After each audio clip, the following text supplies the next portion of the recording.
already full of terrifying animals and critters, is now battling massive invasive snails. So the giant African land snail that, we use the acronym GALS, GALS. It originally came from West Central Africa, and it has been carried around, partly accidental, hitchhiking on potted plants. So it's a really bad problem in Hawaii, throughout the Caribbean, and also in Florida periodically. African land snails, which can grow to be the size of a human hand, were recently detected in Pasco County.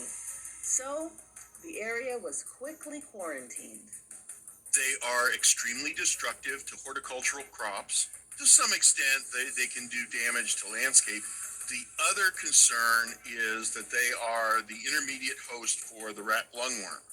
Dr. Bill Kern says there's a circle of life process with rats and snails that is natural and normal. In the normal situation, the rat eats a snail, and it ingests the infective, so it ingests the immature worm. The immature worm moves through it's into the bloodstream and then ends up in the lungs.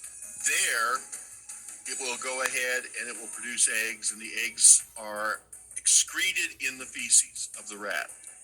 The snails eat the rat feces. The eggs hatch, they become infected with the juvenile worm.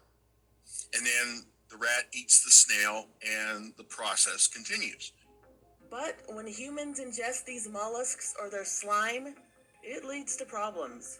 If people eat that with their salad, then they can become infected. If it gets into people because we're not the right host, it gets lost. And so instead of ending up in the lungs, it will end up inside the eyeball. It will end up inside the brain and will cause, when it gets into the brain, it causes a meningitis.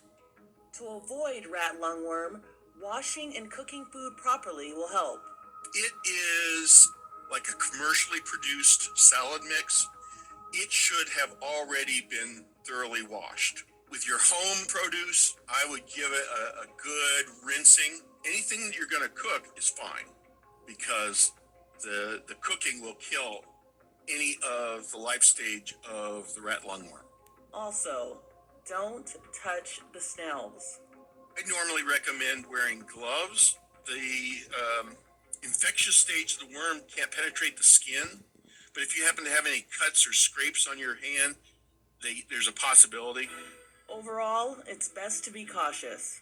If you see these large snails, and they're fairly distinctive, call the Division of Plant Industries, let them know, and they'll come out. The other thing that we recommend is for homeowners to make sure that they keep roof rats in the neighborhood under control.